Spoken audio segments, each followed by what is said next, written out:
education.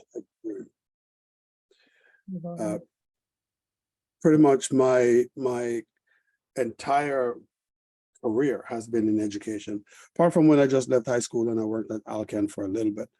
And then when I came here and there were no teacher jobs going on, I did some factory work, and then eventually teachers began hiring and I became a teacher, and I started to teach at Brookview Middle School in Jane and Finch, and I taught there for a little while. Actually, when I went to Brookview Middle School, it was when they changed from Jane Junior High to Brookview Middle School to get a different focus. And I spent some time there, and we had a really, really successful time at Brookview. Then I got promoted to vice principal at Brookview. And after that, I went through several principalships.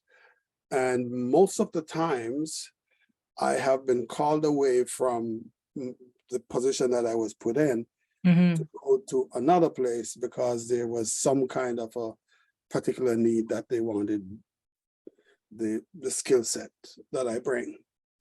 And so that's part of my reasons for being in 7 different schools as principal. I worked at Brookhaven Public School for a number of years, for 5 years actually, and we had the job to manage the sort of race relationships that were going on there, and also to work to change the academic trajectory of the building, and we did that. Then I left to go to the Toronto School Administrators Association to be their chair. Now, the chair of the Toronto Administrators Association is kind of like the president of the union. It's like the principal's organization that works with the board, with the district, in terms of ensuring policies are okay. The TSAA does not set policy, but we provided advice around policies. And one of my roles involved leading the negotiations with the district on behalf of principals and vice principals. And so we had successful negotiations. I also had the role to make sure that whatever policies the board put forward that principals had to manage, that we made sure that the relationships around managing that were okay, so that we get the best results from principals and from teachers, etc. So I spent a good portion of my time as TSA leader in relationship with school district leadership, trustees and directors, etc. So for me, this is not new ground, and I am unafraid of having conversations with the powers that be. My life has been a life of advocacy, and my conversations with directors or with trustees was not going to prevent me from saying what I needed to say on behalf of the constituents that I represent. When I was representing principals, that's what I do. As a principal in a school, I see my role as representing the students and their parents to ensure that the kind of education that I would like to advocate for as a York Region trustee, the academic excellence, students' well-being, students feeling like they belong, and the community feel like they're a part of the district. That's what I was doing as a principal. So to scale that up in the role of trustee isn't a difficult thing to do. I believe that as a trustee, the role is to represent your constituency. You can't represent your constituency if you don't listen to them and if you don't hear them and understand what they're presenting. And you can't represent them effectively if you are afraid to have those conversations in the boardroom. If you're afraid to have those conversations with the director or with whomever else, because the job is to represent the constituency. The beautiful thing about the experience that I have is that my experience is all, basically been in educating, trying to get young people to become the best they can be. As principal at the Afrocentric Alternative School, I had to provide the kind of leadership that would manage community relationships, that would manage student academic relationships with their teachers and so on and so forth, to make sure that we become successful. You know, and there were some things published in the Star about my leadership there at the time. But beyond that, the role is to ensure, for me, that we provide the kind of leadership to benefit students. Like I said, academic excellence. We have to be sure to look out for special education, because special education is not just something. It is important to students' lives and students' livelihood and their life chances. If we do not provide them with the appropriate opportunities and support, then we're robbing them of their life opportunities.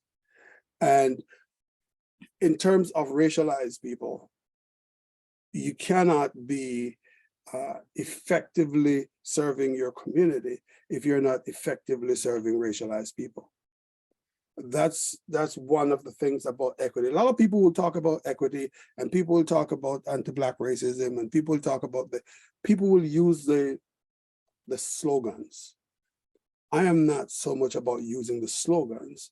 I am about making sure that we are taking care of people's humanity, recognizing each student as a human being full of dignity and having all kinds of different needs that as a school district, we need to find ways of supporting, right?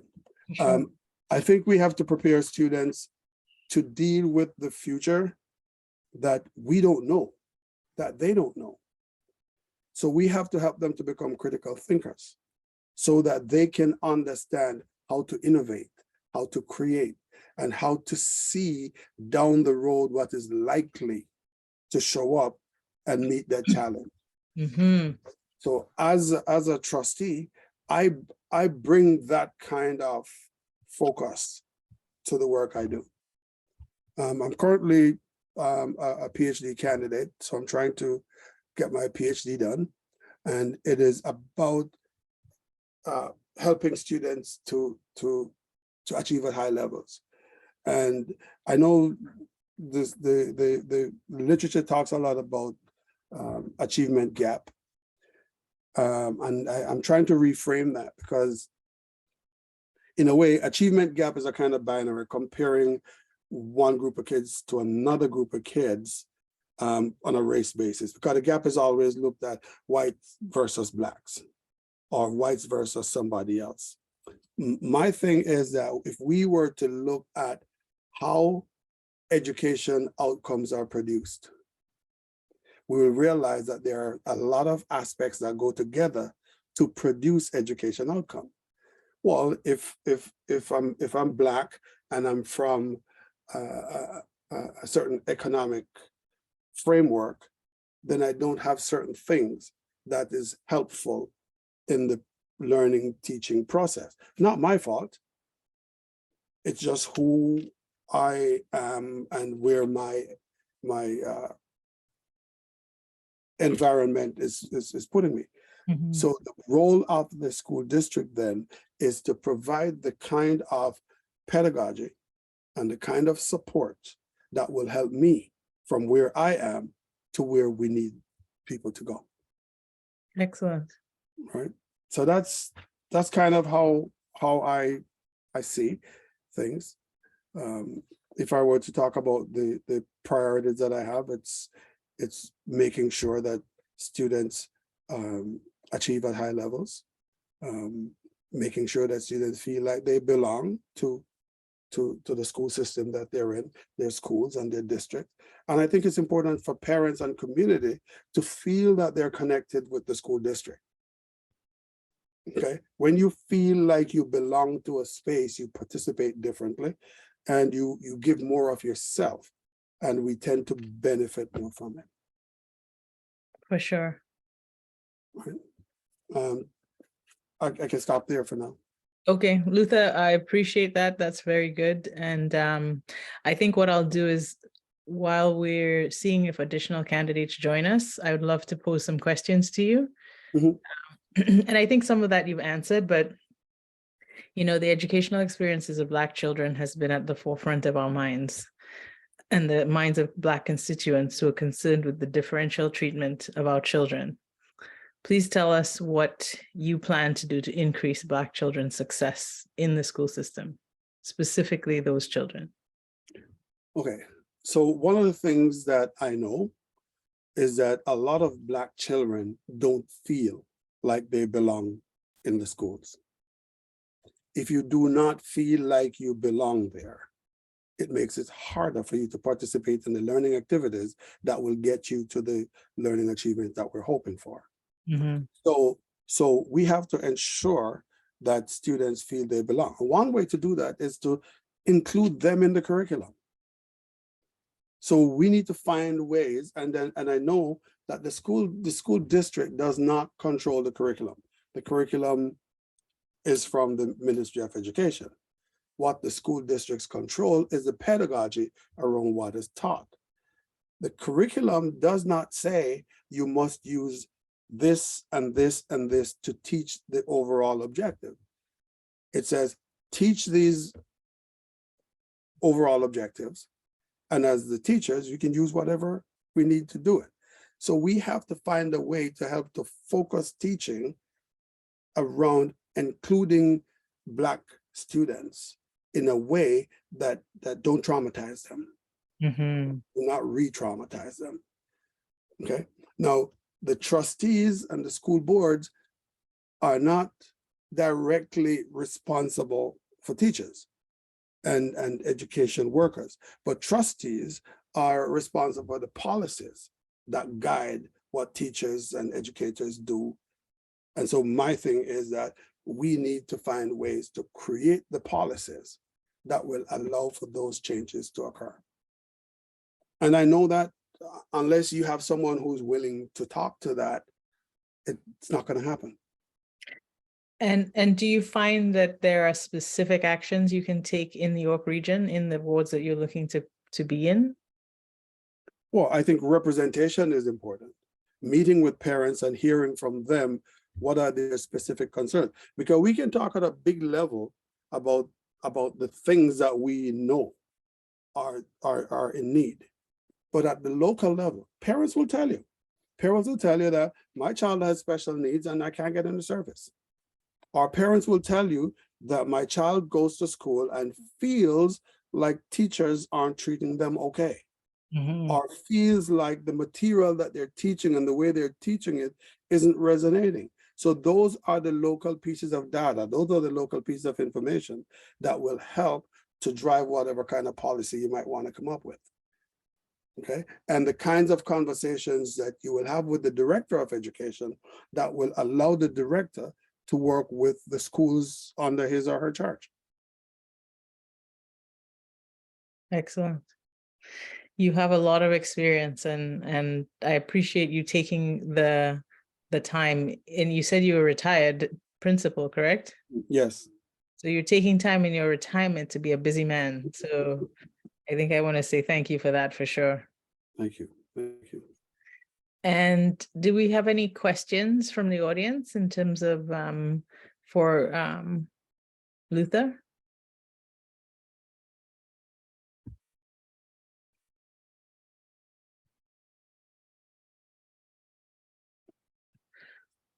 Ronald, I guess I'll call you out since you were here with us first. Do you live in the York region?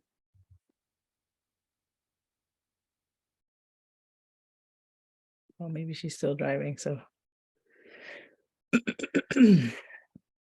Okay, so have you noticed any major challenges in the York region that you want to work on solving as a trustee for the board? I know that the Ministry of Education came in and had to make some adjustments and had a study done and came up with a report and recommendations about what needs to be done. Because there were problems around racism, there were problems around how people are feeling. People didn't feel like the school board and them were in sync. Okay, so I bring my skills of mediation. I did interest-based negotiations, which felt handy. So I understand mediation, I understand negotiation. I think I bring those skills to be able to work with district leaders to craft whatever is needed to do the job. Okay. I think also my way of reaching out to communities and building relationship with communities is helpful. It has helped me in my years as a principal. I've never gone into a school community where we never had good school community relations. Okay, and we build and we work together to change things in the schools. And I think that's the same kind of approach I would walk into the trusteeship with, to guide the steps. Now, I also know that I'm not going to go in there as the one person and get it done, because there's a whole group of us. And that is why I think negotiating skills are important. And that is why I believe that good listening is important. And that is why I believe that understanding the interests that people have when they're at the table is important, so that you can work to meet those interests and at the same time achieve the grand objective of students achieving, of special education being looked after, of people feeling that they belong, and those things that we talk about. Okay, very good, very good. And I think you bring a lot of experience, just, as your days as a principal, principal of the Afrocentric school. I think your experience is going to be very valued. And so right now in the York region, do you find an Aurora, Stouffville area, do you find that there is a large population that you would represent, or do you find, because right now, as I look at our room, right, we don't have a lot of representation here right now tonight. I would have thought that we would have more people in this room. So do you think this is reflective of the population in the region in terms of the Black population in that region? Or like, what is the disconnect that we're so light on candidates and so light on people? I don't know what the disconnect is. I think this is not representative of Aurora and Stouffville. Awesome. There are more Black people in Aurora and Stouffville that could be here. I don't know why people are not here, but I do know that if you're going to be representing Aurora and Stouffville, then you have to find where those people are, and you have to have the conversations with them, because they will tell you what their needs are. If I go in and with my superficial idea of what the needs are, and I go in and I say, oh, I think you need to get patty, and they say, well, we don't eat patties, right? Not because I think patty is a good solution. They say, we don't eat patties. We want celery. So we have to listen to them and then meet their needs. That is very true. And so, Luther, maybe one of the things you can cover is, as a candidate, what do you see yourself needing in terms of support to get out there and win the race? I need the word out that I could be a good trustee. And if this audience is hearing and thinking that, you know what, I could vote for this guy, I think he could do a good job as a trustee, then tell everybody. And a lot of us are on Facebook groups and Twitter groups and WhatsApp and TikTok. We can send a message out. Because if people hear that there is a candidate that they could benefit from having at the table, then they will pay attention to the voices that tell them that. So I think one of the big things from this conversation is how can we get the word out to parents, to communities, that, wait a minute, you have a candidate that could probably do some of the things that you're asking for and could be the kind of advocate that you would like. I think that is where the need is living right now, getting the word out. And I can tell you that when I walk out campaigning, handing out my flyers or my cards,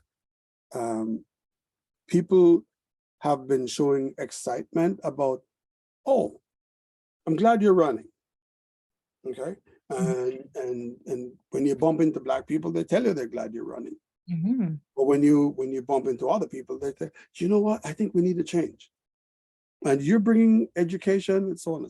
So I think if people know, then people have an opportunity to respond. And because voting is online right now, people can actually go ahead and vote now. And if you go to my website, which is lutherbrown.ca, there's a link to how to vote. And you can go there and you can register and you can vote. Excellent. So I think Luther, and I don't know if you're able to, but you can maybe put your website in the chat so people have it for future. That would be great. We do have a question.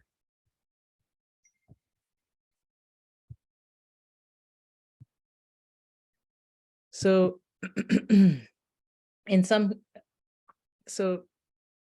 bullying in school is at all-time high. Sadly, some kids are dealing with it for extended periods of time.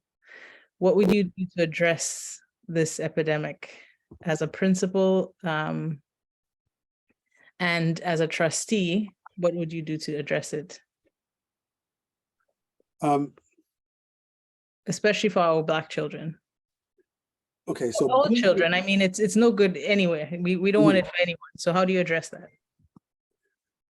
Bullying is a unique problem. Bullying often involves individuals. Sometimes it involves groups. But bullying is about figuring out how to change relationships, how to help young people to change their practice of treating others inappropriately. If I am going to bully you, part of my thinking is that you are less than I am. And because you are the other, I can treat you however I feel like treating you. Right? So school systems need to find ways to mitigate that conversation between that person who thinks that he can or she can go ahead and bully people, hit people, treat people badly. That there are people who can work with those youngsters to turn them around. If we can't turn them around, then they become a huge problem after they have left school. And society has to deal with it. So I think we have to find a way to say to society, you have to take care of them here. Bullying is really, if we look at it in a certain technical way, is a call for help. Is a call for help to say, I don't know what to do here. And I'm using the one tool that I know, which is to treat people badly and to treat people in ways that are hurtful. We also have to find ways to help people who are being bullied to come from under that. And that's not easy, because when you put people through trauma, it takes much to get them to process that and to respond to that. And if I am not being bullied, I do not know what it feels like. Okay, so we need to be able to mitigate that, and bullies need to see how what they do impact the people that they're treating badly, and they need to find ways to make amends. Okay, and there are all kinds of programs and ideas that people have about, restorative justice, etc., etc. But I think if someone has been doing something wrong to someone over a period of time and it continues, and that person is just sent to detention or suspended or locked away, that person comes back out and does the same thing again, maybe to somebody else, because they haven't learned how to change that behavior. And we know enough about human behavior to find ways to change that. We also have to find ways to help schools and school districts in general to be able to say bullying does not happen in isolation. There is the bully, and there is the person who's being bullied. And there are the people who are witnessing it, the people who stand by and watch it happen, and the people who either watch it happen from a distance and are afraid to intervene for whatever reason. So we have to work with that body of people to get them to be bold enough to find the strength, to find whatever it takes to have the conversations with adults and other school leaders so that that can be helped. And we also have to find ways to help the adults to know that if someone reports something in confidence or muster the courage to do that, then the adult's responsibility is not to go out there and blah, so-and-so just told me that you did so-and-so. Because then nobody else will talk to you. And the problem multiplies. So we still have to find ways to help the school community and the whole population in general to know how to deal with the person who is bullying, because that person who is bullying needs to have a change. Horace Sandy would say, "You have an attitude problem," and we have to find ways to fix it. Absolutely. So a question for you, in terms of the role of the trustee, does the trustee get involved, and how does the trustee role and your role will impact that? Okay, so schools are always going to try to figure policies to do that. Trustees do policies, right? Trustees are the one who create the policies for the school district, right? And yes, it is a role of the trustee, but it's also a role that is collaborative. You have conversations with your director and others, and you hear from your constituents to figure out what is the best way to craft this policy so that we can get it to work for us. And the big idea is, in my view, if we're able to get to frame the notion of bullying, that we have to treat the bully in a way that helps the bully to change the behavior, to understand that the behavior is offensive and detrimental to others. And we also have to train and teach the people who are the bystanders. So how do we get the school board policy to do that? Well, you create the policy and you have the conversation with the directors, and you have the accountability factor built in. So that if the stories continue to come that nothing is changing, then Mr. Director, what's going on? Okay. And you can have those conversations, because now you're talking from a standard. It's not just me coming in and say, well, there's bullying. We're showing you that you have a policy that was crafted to help you in a certain way. I'm going to hold you accountable to that. Okay, very good. And Luther, you happen to be on the hot seat tonight because you're the one who showed up. So we'll keep giving you some questions, but another aspect of being trustee, how much do you see a need to distribute funds directly or differently within the region to ensure that certain schools are treated equitably? Is there a need for that in York region, and how There's do you always do a that? need for that. There is always a need for that. Okay. Partly because the way funding gets pushed out to school is on a per pupil basis.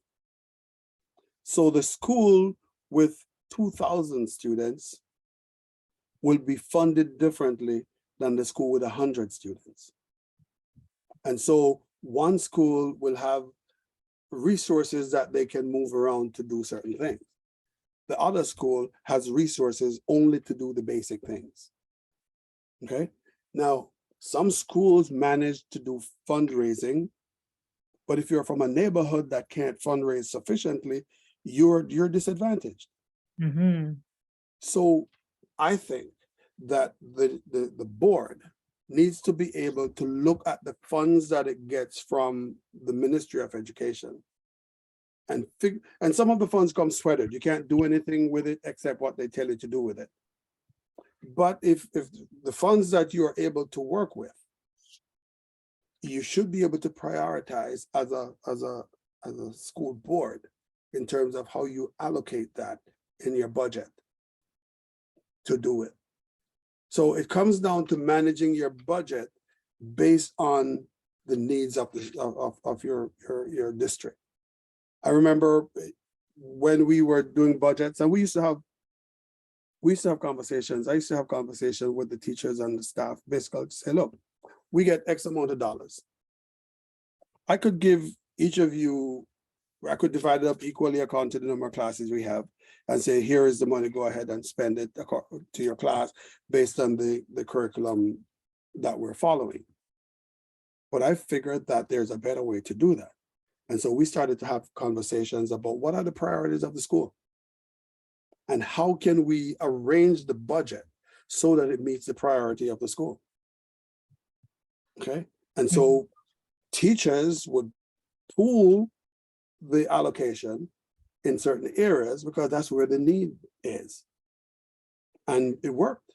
And I think we should be able to do a similar kind of approach to say, we've been given this much money as a school board. There are certain parts of that money that we can't do anything to or with except what they said we should do. But the other parts of it, how do we figure out how to meet the needs of our students? Okay, and how do we figure out how to serve our small school population differently so that they too can participate in the richness of what YRDSB has to offer? Mm-hmm.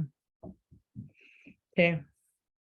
And when you think of, does the trustee, when you become trustee, are you able to specifically impact that or change anything related to the funding? We can't change the funds that come into the board, but we can change how the funds get distributed based on the needs of the district. So the district is going to come and say, we think this is what the budget should look like based on the priorities that were established.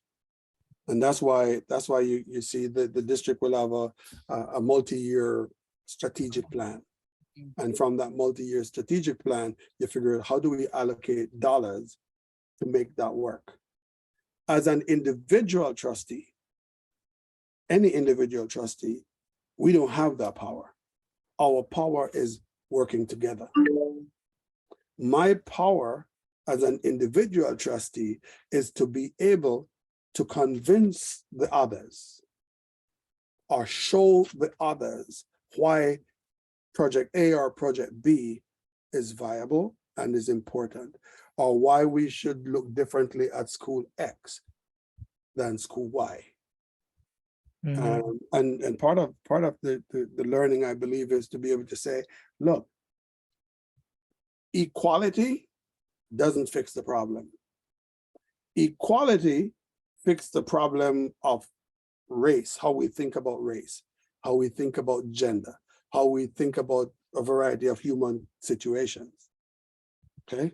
But funding needs to be distributed on the basis of equity, because if you're going to do equality on a per student basis per school, then you're going to be beat up. Small schools get small funds. Hmm. That's good to know. Now, would you advise, like, as you know, constituents who are listening, and I know we have a small group tonight, but there is a recording, like, what would you advise the community to do to improve either the outcomes of their children in schools, and how would you support that? I believe that as a trustee, when you meet with parents and community, and you hear the needs and you hear the struggles, then you're able to tailor how you serve them. So when a parent says, I can't get my child to participate in activity A or B because they have to pay a fee, and I cannot afford that fee. Now the question isn't, okay, go get the money from someplace else. The question is, how do we provide that service? What are the ways that we can provide that service? It is hard to stay from outside of the line of play and figure out what to do. There are ideas that you can bring to the table, but the specifics need to be hammered out when you look at the information in front of you. Okay, so decision making around certain things, I can't just parachute it in. Even if I have that as an idea, I still have to look at the data in front of me, and then make a decision. There's a guy, Jim Collins, who wrote something in a book called Good to Great that says one of the things that good leaders do is confront the brutal facts. You can't confront the brutal facts unless you're willing to listen and know. And then when you confront it, what do you do with it? Right? You have to use that information to get you the results that you want, which means you have to determine the results that you want and then provide the resources to get it for you. I mean, Usain Bolt decides I want to do the world record. He's got to figure out what he's got to do. Well, he just doesn't only have to run faster, right? Mm-hmm. But he has to figure out, how do I run each part of the race so that, okay, so you got to think it through and then use the facts that are on the table to decide what to do. Yep. Yep. Okay. Well, I think does that mean that then you believe that there's resources out there that parents can access if they're lacking what they need for their children? I am sure they are, and I know that they're not as easy to come by as people might think, but there are resources out there.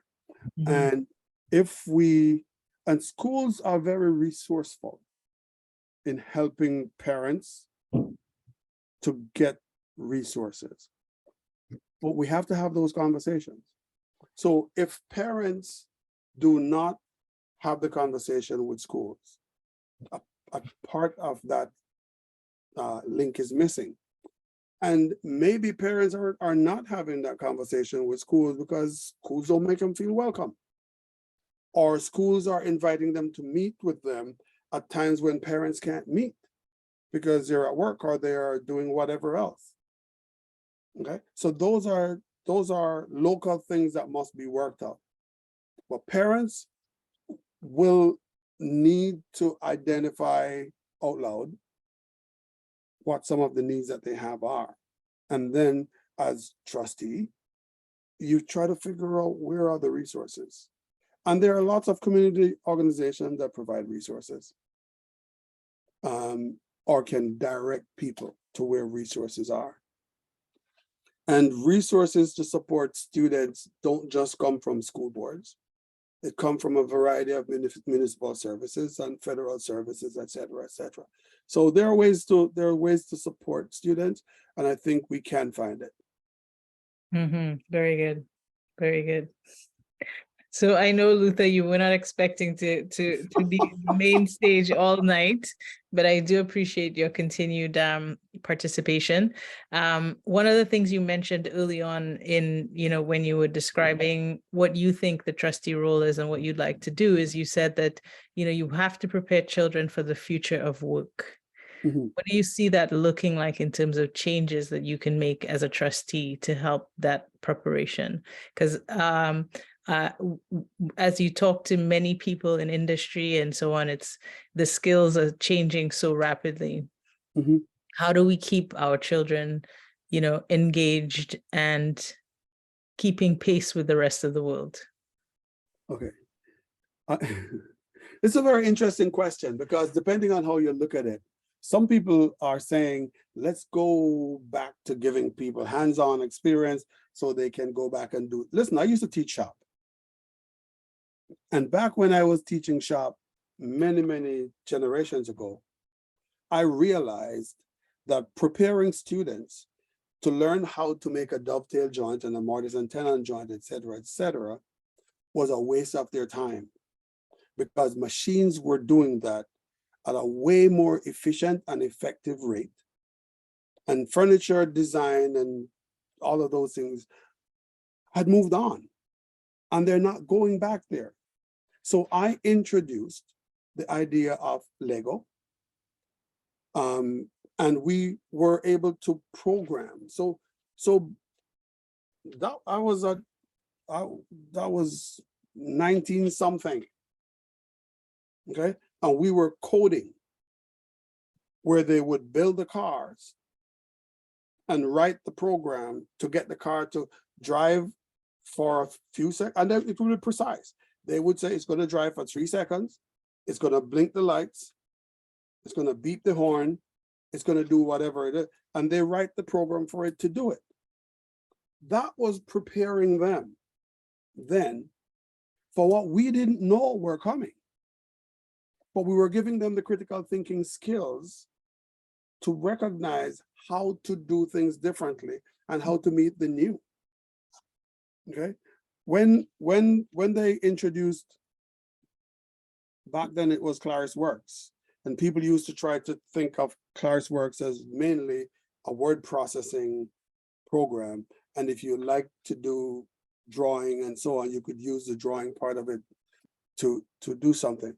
But we figured out that if we get students to start to think about how do we use this creatively to do certain other things, right? And they were being prepared to go there. We had in that classroom our own email system. We were using email to deliver classwork and to deliver responses from way back then, because we could see where this thing was going. Okay, so we have to be able to look at the future from a creative standpoint, solving the problems by using critical thinking skills. We got to teach kids to be critical thinkers. Excellent. Very good. Very good. So I'll put it out there to anyone else who may have any questions. And I'll go back to my water. Yes. I think for me, it's more like just being thankful that we have a candidate that reflects us. Unfortunately, I'm not in your writing because I'm in King City. So I think that's the difference. And I remember last time when you came, I was excited, but you're not in my area. But thank you for the work that you're doing to support our community. Thank you. And if you could do me a favor, just tell everybody, in King City who knows somebody in Aurora and Richard Stouffville, that they should come vote for me. And I think we do it.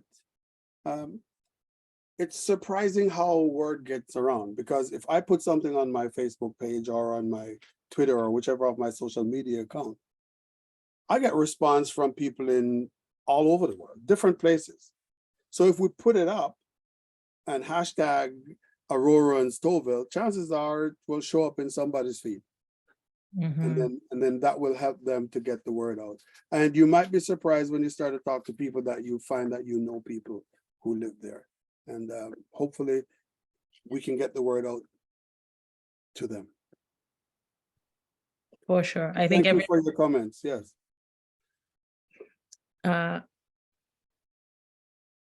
okay, so maybe I'll ask another question.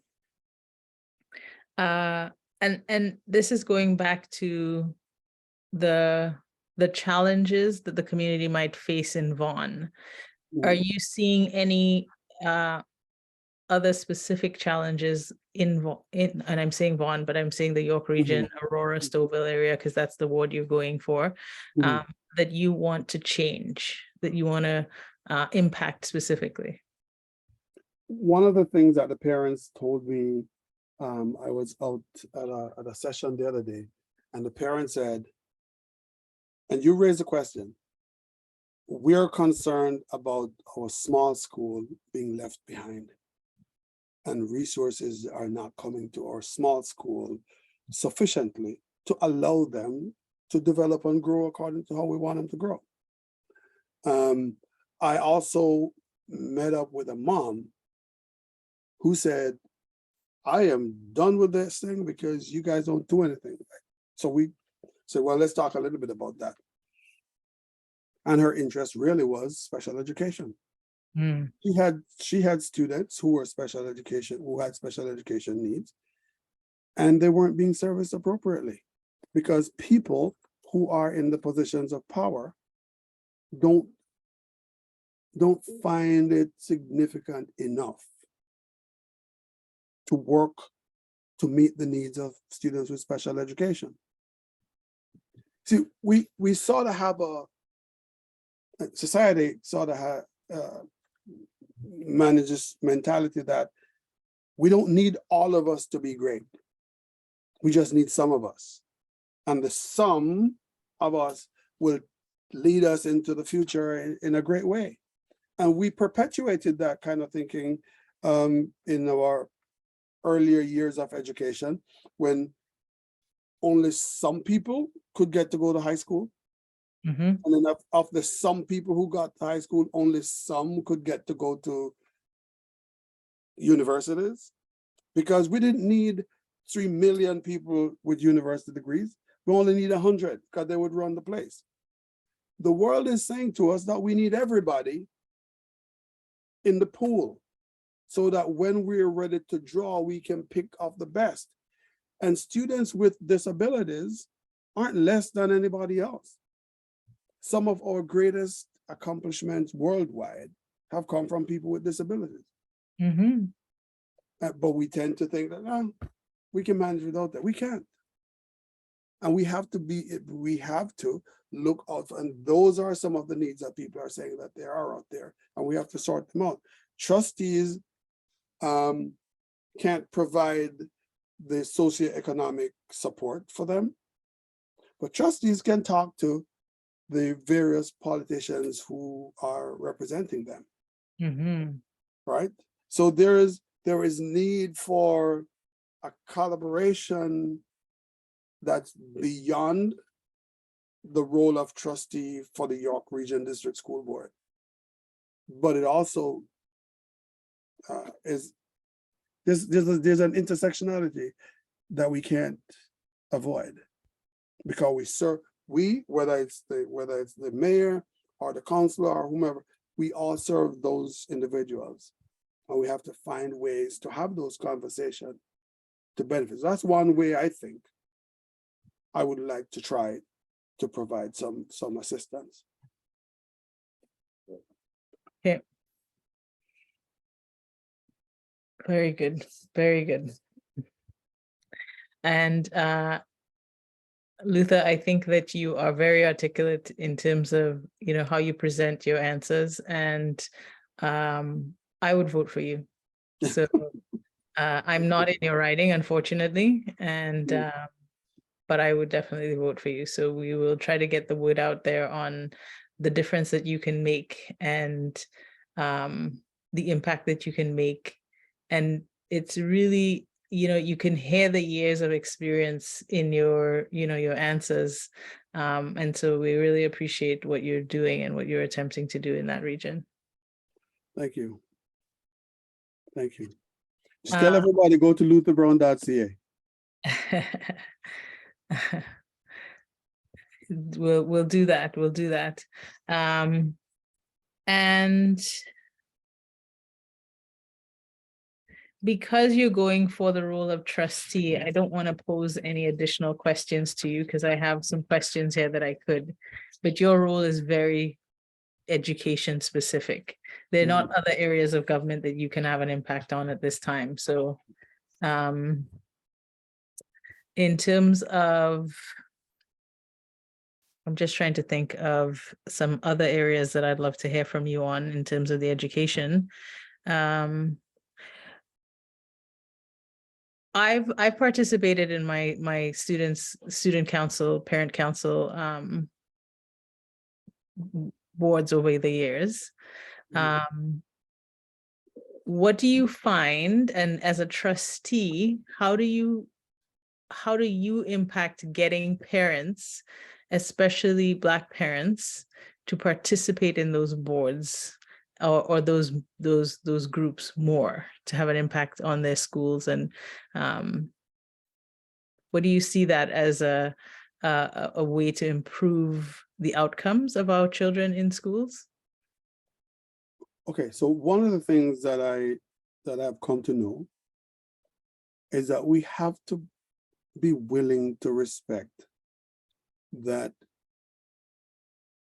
people's time are not similar to ours typically.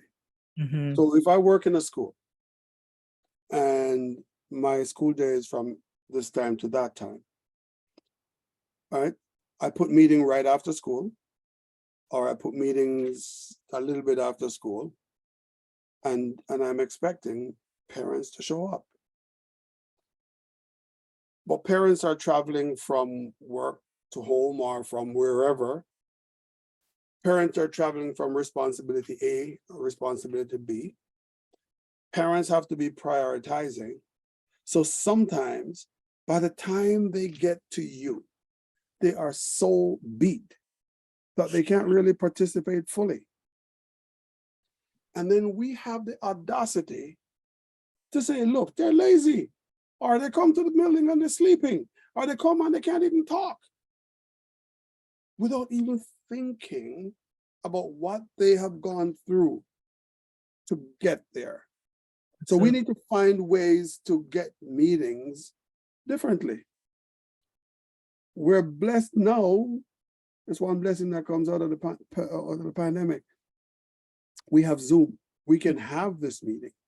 So we can meet with parents at weird times. We can meet on their timeline.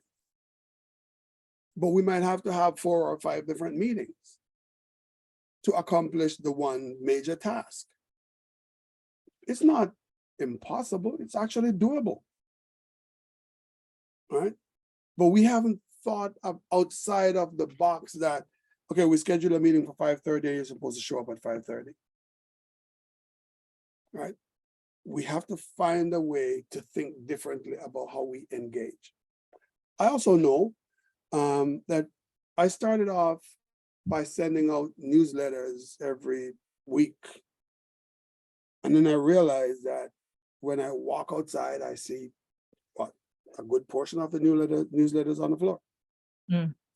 Right? Now, it takes a long time to compose a newsletter and put it out there. But then you walk out and it's on the floor. And you say, oh my gosh, look what they did.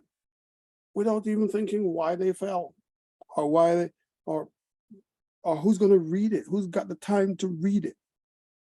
So you know what I did? I started to just go outside and meet parents and just have conversation with them.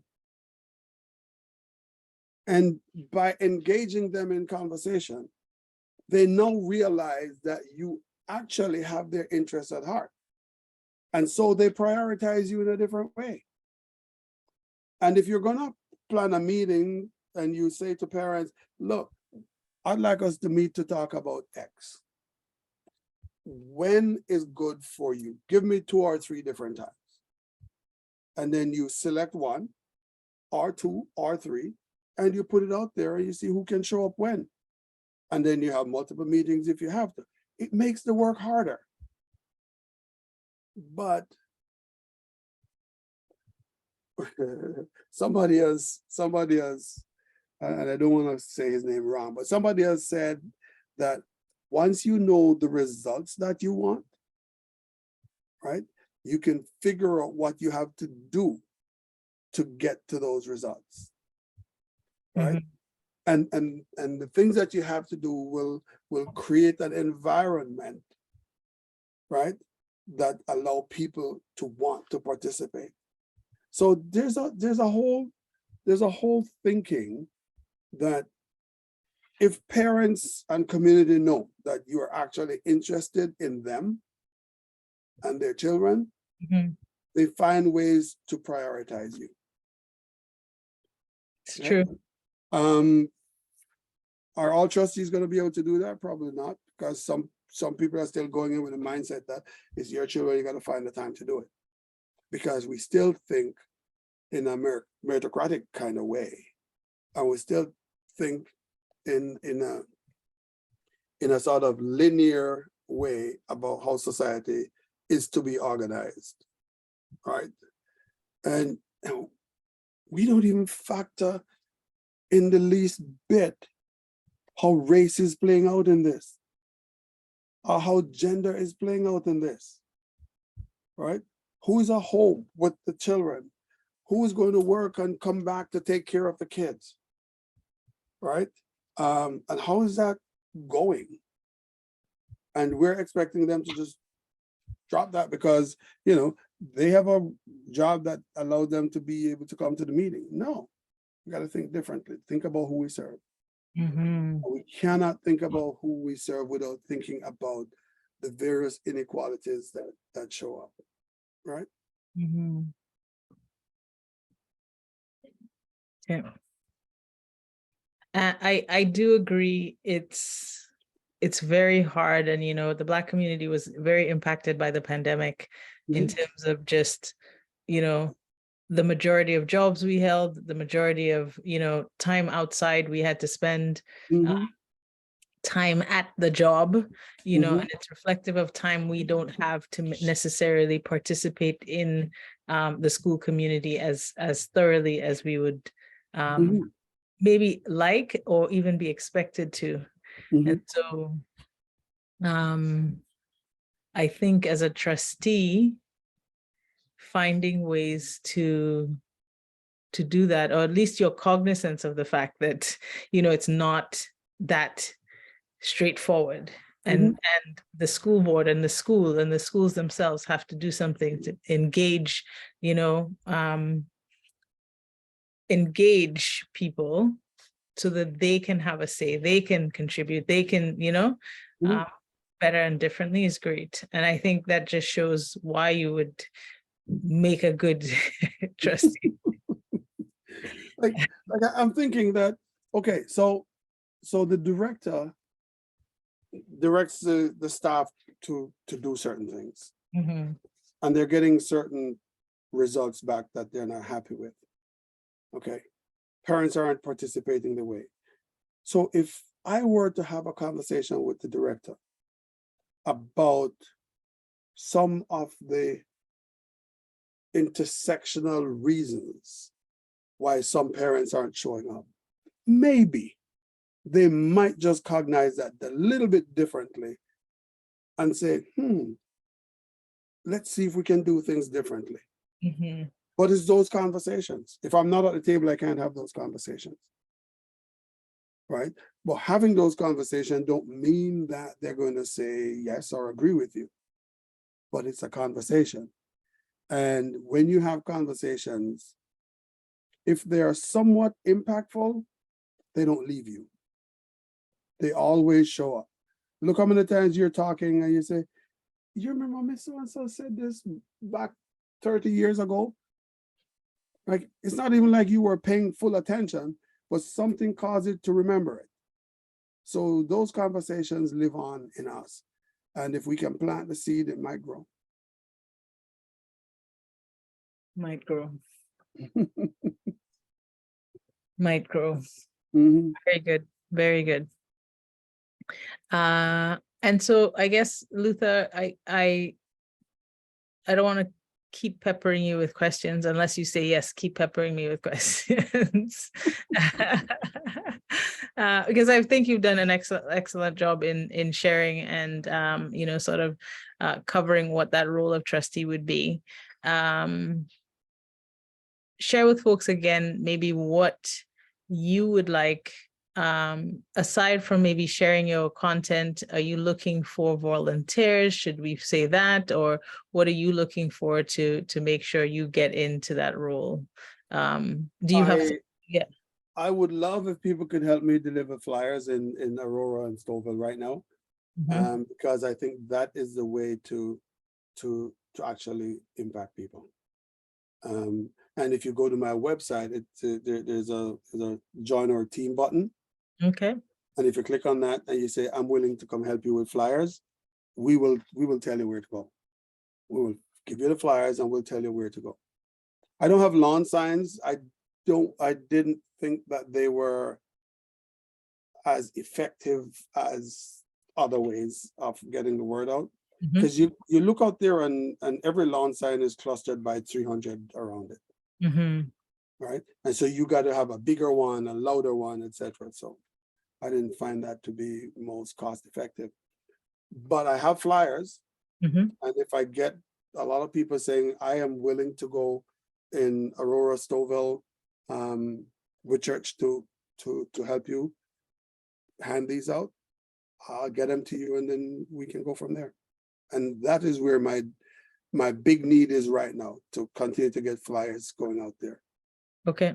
And I tell you, if you can do a parking lot, like one of the supermarkets, and you go and you put things on the cars, those cars rotate out like every 30 minutes or so. So you got a fresh set of cars. All right. And all you got to do is keep putting it on there.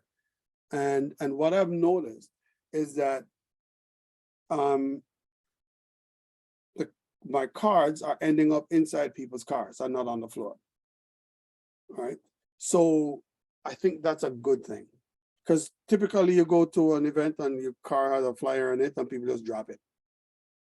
But I see that people are keeping it with them. So that's a good thing. So I would love for people to volunteer to deliver flyers.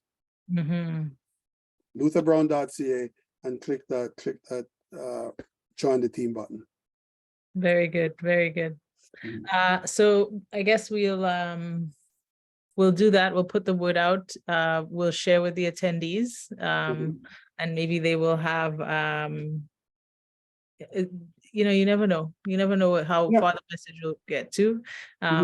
There have been, I'm sure, more than about 200 registrants here tonight. So for those in York region, or we'll try to get them to reach out to you. Yeah, and I also think that of the 200 people that are there, some of them know some people in York region, and some of them know some people in Stouffville, and the people that they know in both parts of the thing, I said York, in Aurora and Stouffville, some of them know, but there are people who also know each other.